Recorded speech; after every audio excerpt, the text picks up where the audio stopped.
काबिल सावल यार वे। यही थी मेरे शहर में, उसे ढूंढ ही नहीं सका मैं। मुझे ऐसा लगता है कि फिर से खो दिया है मैंने ज़ुहरा को। तुम्हें तुम्हारे घर वाले याद आ रहे हैं। अगर तुम कहो तो मैं मिलवाने का इंतजाम कर सकती हूँ। नहीं, इसकी कोई जरूरत नहीं है। मैं वहां वापस नहीं जाना चाहती। तुम मुझे बर्दाश्त नहीं हो। खुला का नोटिस तुम्हें यही मिल जाएगा। तुम्हारा अपनी कभी शक्ल मत दिखाना मुझे तुम। वो बीबी जी, बड़ी पीरनी जी ने आपकी से लड़की भिजवाई है कोई आपसे मिलने के लिए ना, और कहा है कि लाइब्रेरी से जो आपने जो किताबें मंगवानी है वो उनसे मंगवा दें। ठीक है, आप भिजवा दीजिए। जी ठीक।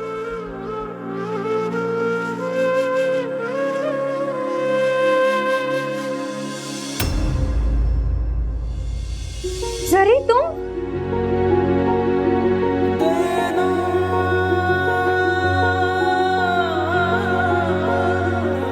चंदा, जरी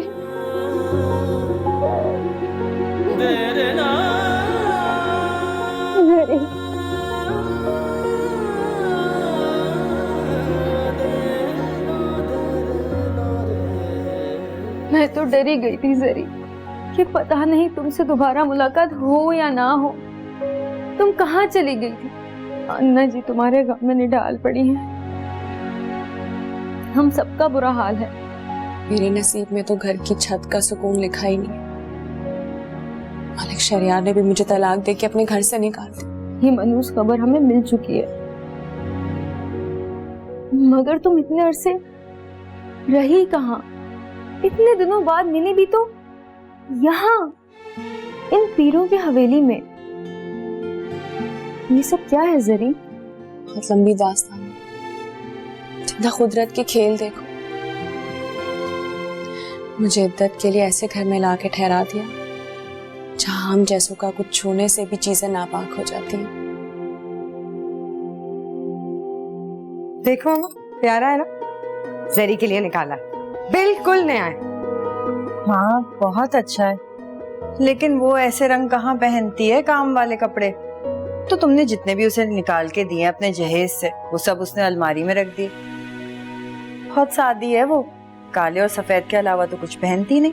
हाँ, ये तो है, मगर जैसे ही उसकी इद्दत पूरी हो जाएगी ना, मैं उसे अपनी पसंद का रंगीन जोड़ा पहनाऊंगी। तलाक होने का मतलब ये थोड़ी है कि बंदा अपने आप को अंदर से मार ही डाले। बहुत दुखी है वो बेचारी।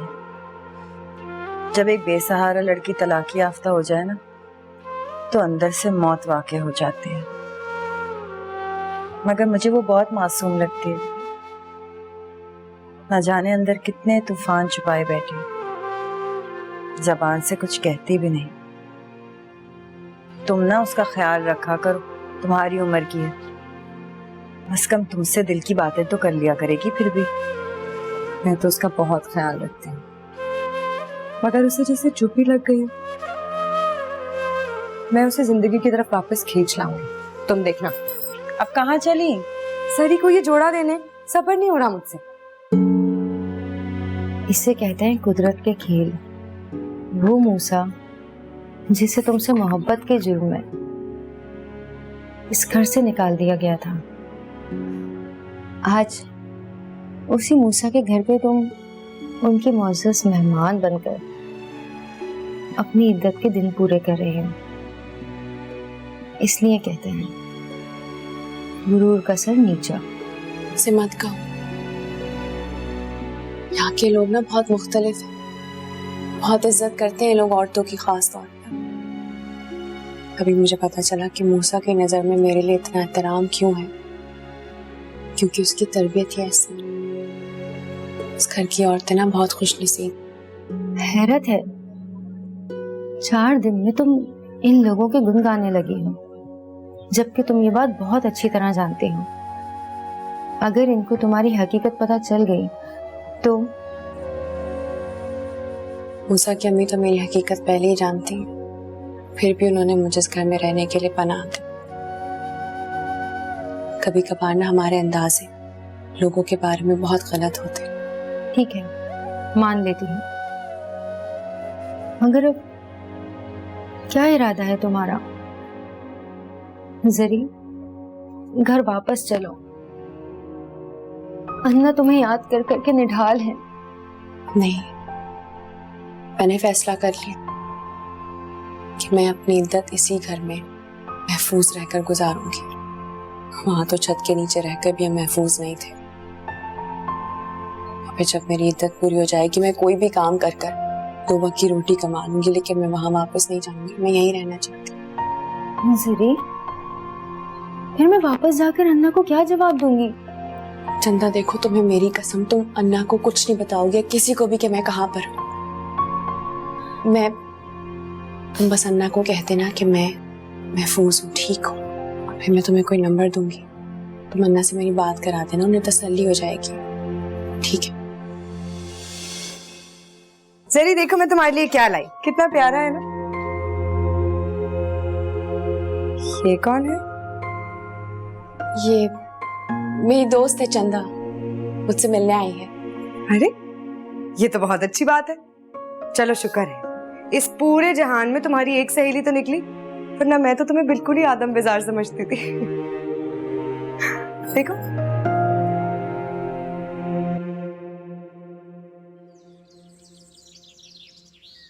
माशाअल्लाह, तमाम इंतजामात बहुत बखूबी अंजाम पा गए हैं। बाजार की मुरम्मत का काम तो हो गया, अब इसकी अंदरूनी आराइश और ज़बाइश का काम रह गया है। मैं वो भी तुम्हारे जिम्मे लगाना चाहता हूँ अहमद। अगर तुम थक नहीं गए, लेकिन अगर थक गए हो तो 2-4 दिन आराम कर लो बेशक। नहीं नहीं पीर साहब, ये सब तो मेरे लिए सादत की बात है। आप बेफिक्र रहिए, सब काम आपकी मर्जी और मंशा के मुताबिक होंगे। जीते रहो बेटा, तुमने मुझे ईसा की कमी नहीं महसूस होने दी। अल्लामा हजरत आ जाए ना तो तुम्हारी इन खिदमात के सिलसिले में सिफारिश करूंगा इनाम की। आपकी दुआएं और हजरत इलामा की दुआएं मेरे लिए सबसे बड़ा इनाम है पीर साहब। जीते रहो बेटा, जीते रहो। बस ये जरी की इद्दत खत्म होने का इंतजार है, उसके बाद मुझे कुछ फैसले करने हैं। इंशाल्लाह अल्लाह बेहतर करेगा। जीते रहो, जीते रहो।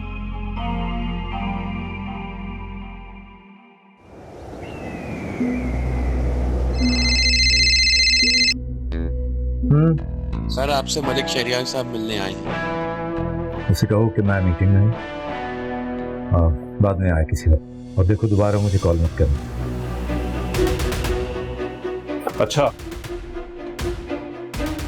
तो अब ये नौबत आ गई है। ये क्या तरीका है मलिक शहरियार? तुम्हें किसी ने ये तमीज नहीं सिखाई कि किसी की प्राइवेसी में दखल नहीं दिया जाता? तो जाहिर सी बात है आप अपने दफ्तर के बाहर मुझे ख्वार कराएंगे ये बोल के कि आपकी मीटिंग हो रही है, तो यही होगा ना। हजारों काम होते हैं इंसान को, अब जरूरी नहीं है कि तुम्हें हर बात बताई जाए। कभी मैं भी इंतहाई जरूरी हुआ करता था आपके लिए गिल साहब। वक्त वक्त की बात है मलिक शहरियार, इंसान की तरजीहात बदलती रहती हैं। देखिए, मुझे आपकी मदद की भी बहुत जरूरत है।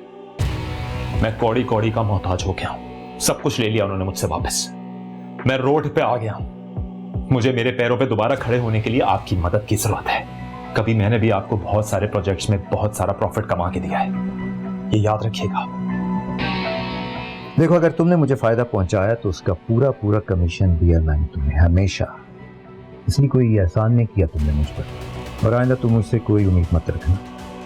और हाँ, रही तुम्हारी दिवालिया होने की बात, तो वो तुम्हारे आने से बहुत पहले मुझे मिल चुकी थी। और एक बात याद रखना,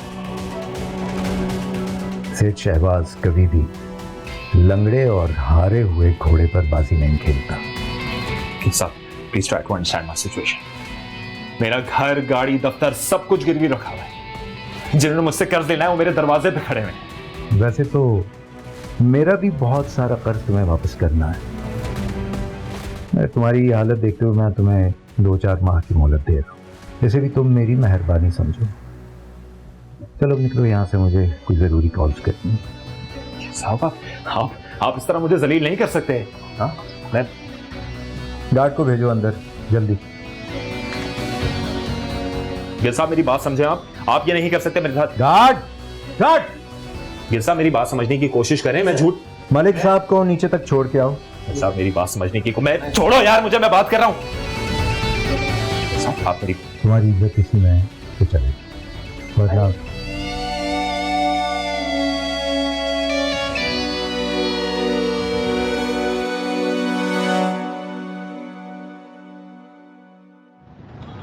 कहाँ है भाई सबके सब?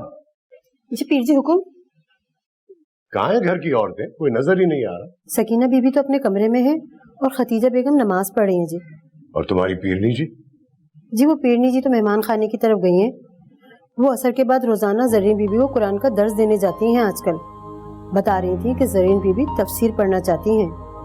वो रोजाना तफसीर पढ़कर सुनाती हैं और दर्स भी देती हैं 1 घंटा रोजाना। माशाल्लाह माशाल्लाह। तुम लोग जरी बीबी का ख्याल रख रहे हो ना? पता है ना कि वो हमारी खास मेहमान है।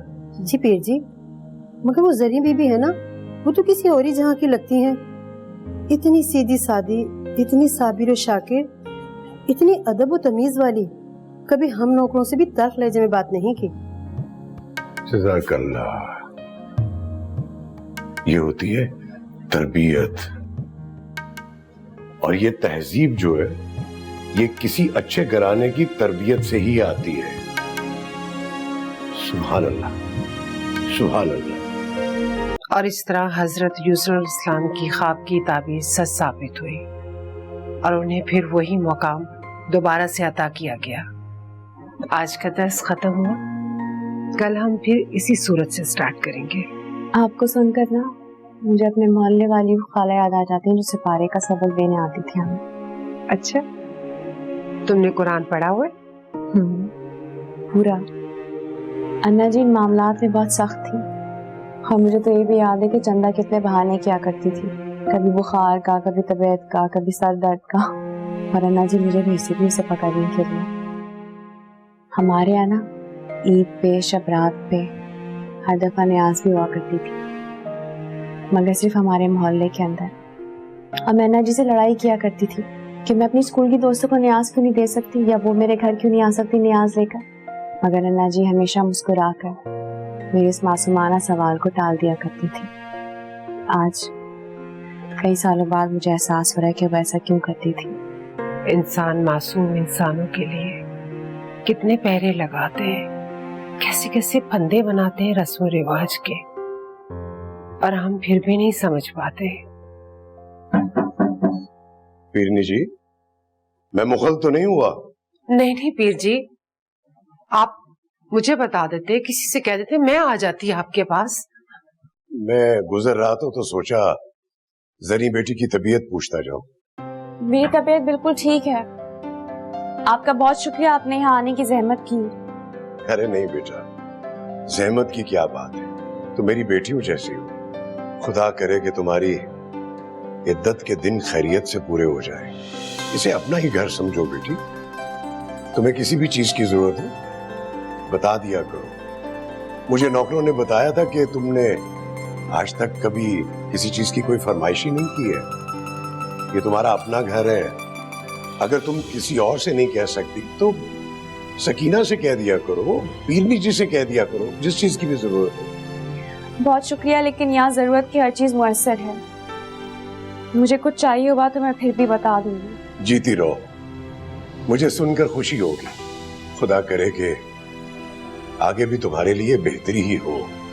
अल्लाह मुसब्बिबुल अस्बाब है, वो अपने नेक बंदों को तन्हा नहीं छोड़ता। जानती हूँ, आप बस मेरे लिए दुआ कीजिएगा। इंशाअल्लाह। मेरे लबों पर तो हर वक्त तुम्हारे लिए दुआ होती है बेटी। खुश रहो, खुश रहो।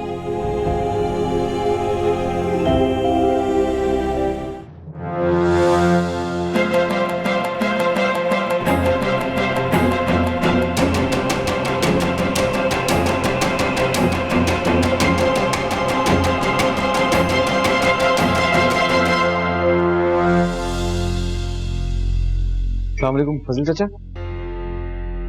आप यहाँ सब खैरियत तो है? सब है। आप यहाँ कैसे? आप ठीक तो है ना? हाँ मैं तो ठीक हूँ, लेकिन आप लोग यहाँ कैसे? घर में खैरियत तो है? बेटा मरियम अंदर जाओ, तुम्हारी मम्मा ने तुम्हारे इंतजार किया। मैं मूसा से बात करके आता हूँ। जी मामा जी। खामोश क्यों है आप? सब ठीक तो है? हाँ सब ठीक है, लेकिन सितारा 2-3 माह से एडमिट है इस हॉस्पिटल में। सितारा? सितारा की तो रुखसती नहीं हो गई थी, मुझे अम्मा ने बताया था। सितारा की रुखसती नहीं, ऐन बारात वाले दिन उसके ससुराल वालों की असलियत खुल के सामने आ गई। वो लड़का जिससे उसकी शादी हो रही थी पुराना ड्रग एडिक्ट निकला। तुम सुनाओ, ठीक तो हो ना? अल्हम्दुलिल्लाह। अगर ज़ोहरा खैरियत से है तो हमसे बात क्यों नहीं करती, हमारे पास क्यों नहीं आती? किसकी पनाह में जो हमारे पास नहीं आ सकती? चंदा, चंदा ज़ोहरा से कह दे कि हमने जो उसे कसम दी थी वो हम वापस लेते।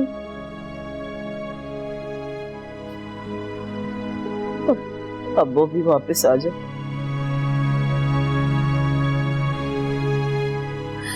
अन्ना जी वो आपसे खुद बात करेंगे। उसने मुझे अपने सर की कसम दी है कि मैं उसका राज कभी फाश न करूं, मगर वो इस घर में लौटकर कभी वापस नहीं आना चाहती।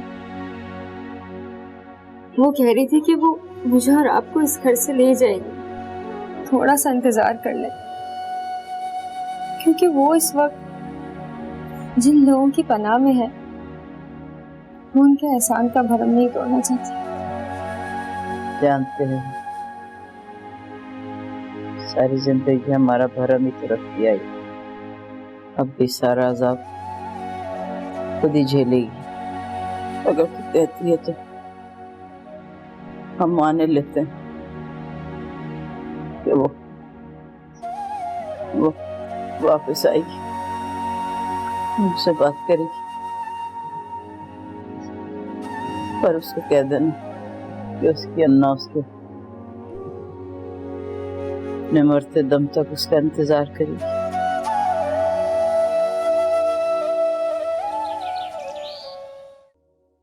ऐसा कैसे हो गया? मुझे तो अम्मा ने बताया था कि बड़ा ऊंचा खानदान है, बड़े अच्छे लोग हैं। आप लोग भी समझदार हैं, बेटी का हाथ देने से पहले छानबीन तो की होगी।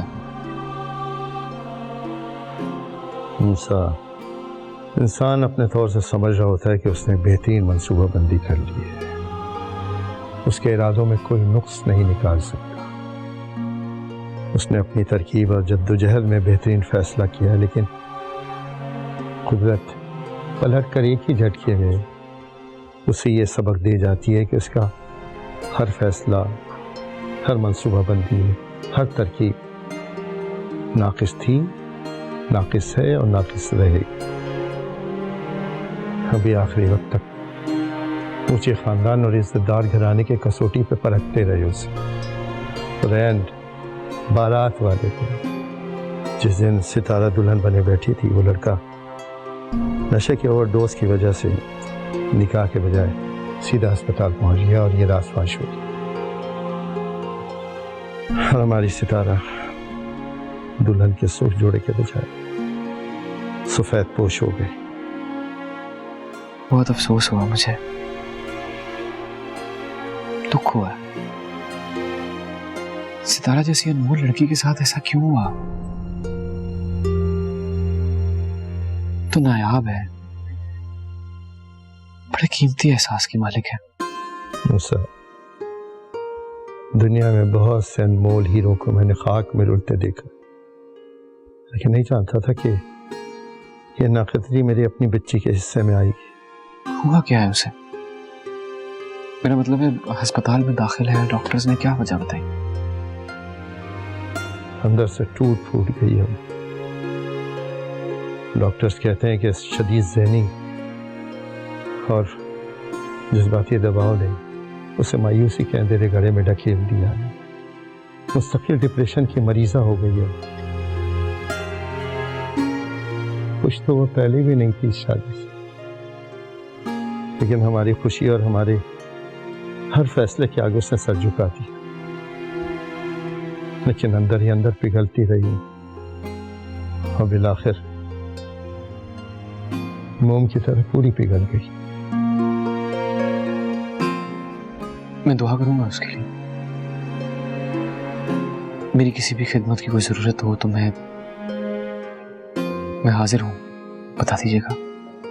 बहुत याद करती है मूसा तुमको, बहुत याद करती है। मुझसे नहीं कहती, मगर उसकी माँ और उसकी बहन को उसके दिल का हाल खूब मालूम है। मिलोगे नहीं उससे?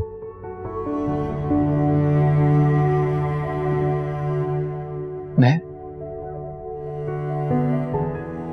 जी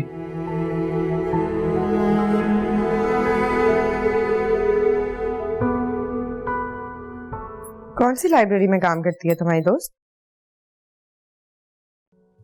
लाइब्रेरी? कौन? अभी जो तुम्हारी दोस्त आई थी चंदा, अम्मी बता रही थी किसी लाइब्रेरी में काम करती है। किन ख्यालों में गुम हो, इतनी जल्दी भूल गई? नहीं, वो लाइब्रेरी में काम नहीं करती, वो बस वहां पर जाती है, मेरी मर्जी की किताबें मेरे लिए ले आती है, मेंबर है वो। अरे तो तुम मुझे बताती ना, मेरे पास इतनी सारी किताबें हैं जो मूसा भाई ने लाके मुझे दी थी। उनको किताबों का बड़ा शौक है, पता नहीं कहाँ से ढूंढ के लाते थे किताबें। मगर सच कहूँ तो मुझे तो बिल्कुल इंटरेस्ट नहीं, समझ ही नहीं आती थी, बोरिंग लगती है मुझे। बहुत रोमांटिक नॉवेल्स पसंद है। तो आपके भाई को किताबें पढ़ना पसंद था? बहुत ज्यादा। ये तो ईसा और ताया जान है जो उन्हें हर वक्त कामों में उलझा के रखते थे, कभी ये काम कभी वो मसला। हमेशा मैंने उन्हें फड्डों में उलझा देखा, लेकिन जब भी उन्हें दुनियावी हंगामों से टाइम मिलता था ना, बस किताबों में गर्क होते। और सच कहूँ तो सबसे ज्यादा उन्हें किताबें पढ़ते हुए मैं ही डिस्टर्ब करती, कभी ये शिकायत कभी वो शिकायत, और कुछ नहीं होता था ना तो ईसा से लड़ती थी और उसी की शिकायत लगाती थी मूसा भाई को। पता नहीं क्यों उनकी तवज्जो किताबों की तरफ देख के बर्दाश्त नहीं होता था। आपको अपने भाई बहुत याद आता है? बहुत ज्यादा। काश हमारा बचपन कभी खत्म ही ना होता, हम कभी बड़े ही ना होते। वो हमारी जिंदगी का सबसे अच्छा दौर था, मेरा, ईसा का, मूसा भाई का। अब सब खो गया है। मैं दुआ करूंगी कि आप लोग की खुशी आपको वापस मिल जाए। अल्लाह करे। सबकी जिम्मेदार मैं, खुद को कभी माफ नहीं करूंगी। आप खुद को कसूरवार मत समझो, सबकी जिम्मेदार तो वो लड़की है जिसकी वजह से वो आज तक अपने घर से दरबदर है। क्या आप मुझे अपने मूसा भाई का कमरा दिखाएंगी? क्या पता कि वहां मुझे अपने मतलब की कोई किताबें मिल जाए। हाँ जरूर, ताईजान से चाबी लेती हूँ, शाम को वहां लेके जाऊंगी। ये आपके कपड़े।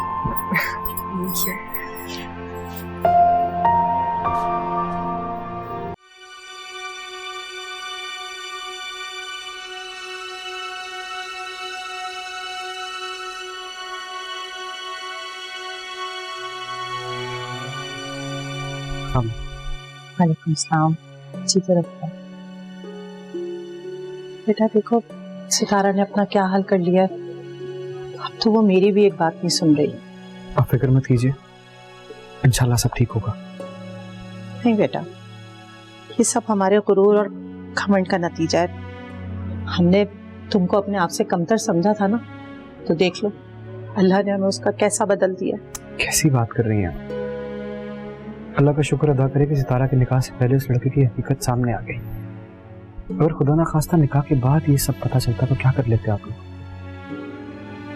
कैसी तबीयत है सितारे की? ऐसी ही है, मरियम बैठी है उसके सराहने, लेकिन उसने तो जैसे कसम खा ली है किसी से भी बात ना करने की। कितना चहचहाती थी मेरी बेटी पूरे घर में, उसके क़हक़हों से पूरा घर गूंजता था हमारा, लेकिन अब तो वो जैसे बिल्कुल चुप ही हो गई है। मूसा जी, ऐसा बेटा तुम उससे बात करो, हो सकता है वो तुमसे बात करके अपने सारे दिल का गुबार निकाले। वरना मुझे तो लगता है कि मेरी बेटी की ये चुप ना उसे अंदर ही अंदर खा जाएगी। जी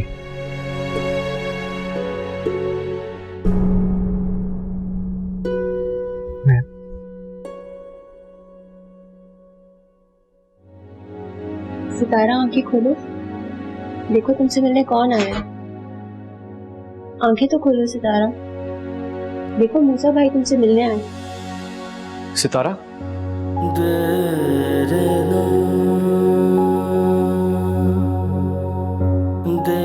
अरे लेट जाओ, आराम करो, तुम्हारी तबीयत ठीक नहीं है। आप यहाँ?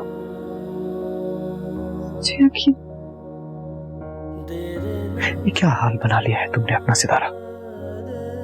हाँ, मैं तो तुम्हें बड़ी बहादुर लड़की समझता था। कुछ नहीं हुआ मुझे, अम्मी अब्बा तो बस हाँ मुझे लेकर आए, जरा सी कमजोरी और बस। जरा सी कमजोरी ने तुम्हारे चेहरे का रंग किसी खुश्क पत्ते की तरह जर्द कर रखा है। ठीक से सांस नहीं ले पा रही हो, उखड़ उखड़ के सांस आ रही है तुम्हें। नकाफत से आंखों की चारों तरफ हल्के पड़ गए हैं तुम्हें। डॉक्टर ने इतनी सारी दवाइयां दी हैं। सच बताओ, इतना पसंद था तुम्हें अपना दूल्हा? हाँ, बहुत पसंद था, उसकी जुदाई बर्दाश्त नहीं कर पाई। ओह खुदाया, मूसा भाई आज आपकी वजह से ये महीनों बाद मुस्कुराई है, वरना इसके चेहरे पर मुस्कुराहट देखने के लिए हम तो तरस तरस कर मर ही गए थे। तो एक और बात बता दो मुझे, कब तक का इरादा है? कब तक अपने नायाब दूल्हे का गम मनाती रहोगी? हम बहुत बड़ा है तो लगेगा।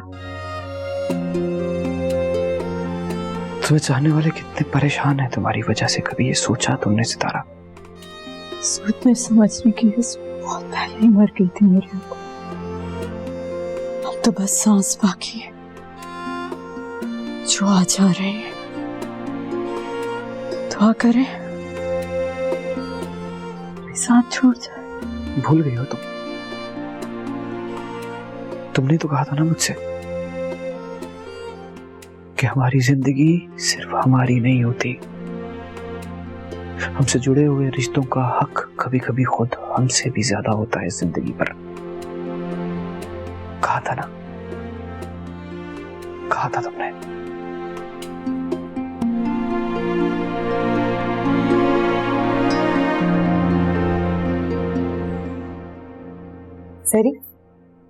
सॉरी यार, मुझसे सब्र ही नहीं हुआ, मैंने ताईजान से चाबी मांग ली।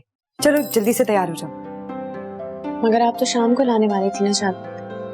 हाँ, मगर फिर मुझे ख्याल आया कि शाम को तो तायाजान भी होंगे घर पे, पता नहीं उन्हें तुम्हारा इद्दत में यूं मर्दाने में जाना मायूब लगेगा या नहीं। इस तरह के मामलात में काफी सख्त, इसीलिए मैं चाबी ले आई। चलो। किसी ने कुछ पूछा नहीं कि आप मूसा के रूम की चाबी क्यों मांग रही हैं? हाँ पूछा था, मैंने कहा कि तुम्हें किसी किताब की तलाश है, और वाह भाई तुम्हारे नाम में तो जादू है। तुम्हारा नाम सुनते ही ताईजान ने फट से चाबी मुझे पकड़ा दी, वरना मैं कब से मूसा भाई के कमरे की चाबी मांग रही थी। मजाल है जो मुझे उन्होंने दी। अब उदास क्यों बैठी हो? चलो जल्दी से, इससे पहले कोई आ जाए। चलो।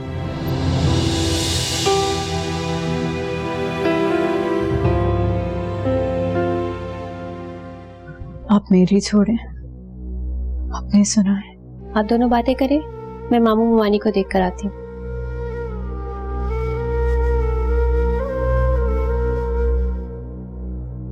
गई थी मैं आपकी ज़ोहरा से मिलने, बल्कि लड़ने, मगर उसे देखकर सब भूल गई। वाकई वो ऐसी है जिसे देखकर चांदनी भी शर्मा जाए। कब गई थी तुम? मेरा मतलब है कब हुई थी मुलाकात? मुझे ईसा ने बताने की कोशिश तो की थी, लेकिन उससे मैं बता नहीं सका। जब आप पे ये इल्जाम लगाया गया था कि आपने ज़ोहरा की खातिर उन लड़कों पे गोली चलाई थी, मगर ज़ोहरा से मिलकर मुझे पता चला कि वो कोई और थी। जो भी एक खेल था, खेलना पड़ा। मेरी एक बात मानेंगे मूसा? हाँ बोलो। आप घर वापस चले जाएं। सब लोग आपकी वजह से बहुत परेशान हैं। आप आपको शायद अंदाजा नहीं। मेरा घर वापस चले जाना मेरी मर्जी पे मुनसर नहीं करता सितारा। अब्बा ने मुझे हुक्म दिया था कि घर से निकल जाओ, मैं निकल गया। अब जब तक उनकी इजाजत नहीं होगी मैं घर वापस कैसे जा सकता हूँ? मैं अब्बा से कहूंगी कि वो जाकर उन्हें मना लें। अपनी पुरानी दोस्ती का इतना तो मान रखेंगे। इसकी कोई जरूरत नहीं है। मैं जहां हूं बिल्कुल ठीक हूं। तुम कहाँ हो? तुम जहां हो वो तुम जैसी लड़की की शायान शान नहीं है। वादा करो मुझसे, वादा करो कि मेरी तुम्हारी जब अगली मुलाकात होगी तो इस अस्पताल में नहीं होगी इंशाल्लाह। तो मुश्किल वादा मुझसे ना ले मूसा, ये सब मेरे बस में नहीं है। और फिर आपकी तरह मैं भी तो इन डॉक्टरों की मर्जी के मरोने में तो अब तबीयत ही ना चाहे तो मरीज कैसे रुक सकते? चलो ठीक है, तुम मुझे अपना तबीब समझ लो। वादा नहीं कर सकती, कोशिश तो कर सकती हो ना? ठीक है, मैं वादा करती हूँ तेरे अंदर बेहतरी लाने की कोशिश करूंगी इंशाल्लाह। मगर मेरा ये वादा आपके एक वादे पर मुनहसर होगा। कैसा वादा? यही कि आपको जब भी वक्त मिलेगा आप यहाँ मुझसे मिलने आएंगे। बस इतनी सी बात। वादा। चलता हूँ, अपना ख्याल रखना। देखें, भूलिएगा नहीं, मैं इंतजार करूंगी सुबह शाम।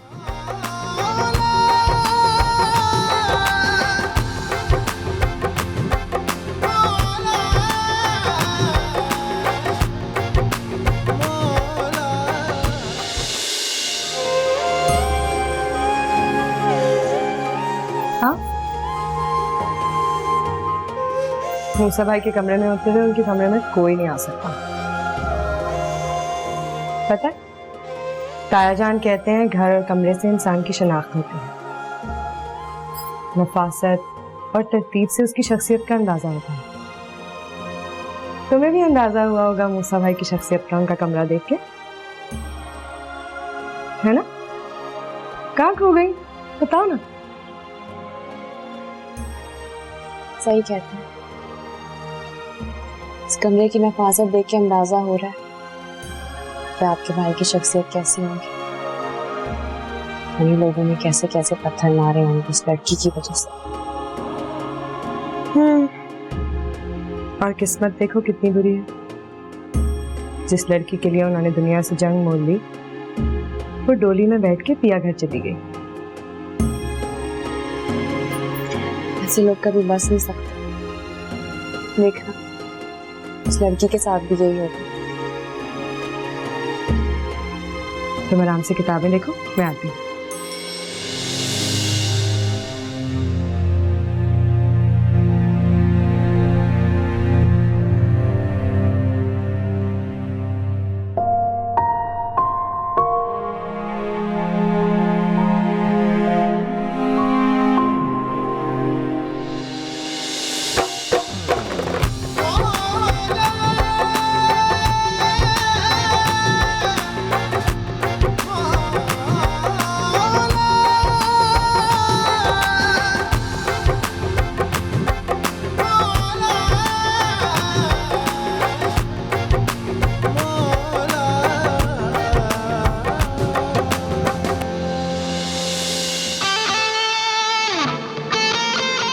हर एक बात पर कहते हो तुम कि तू क्या है।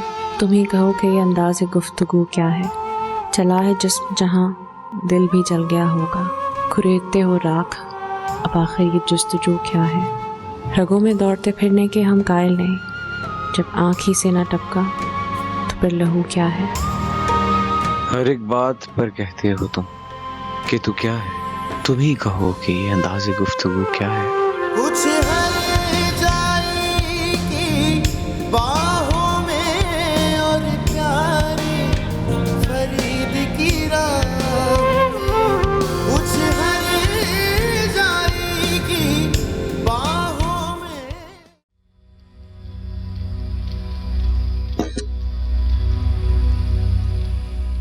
जरी बीबी, ये बड़ी पीर जी ने भेजा है आपके लिए। अच्छा ठीक है, मैं मुझे सिर्फ एक कॉल करने में करूँ तो फिर आप ही वापस आ जाएंगे। जी ठीक है।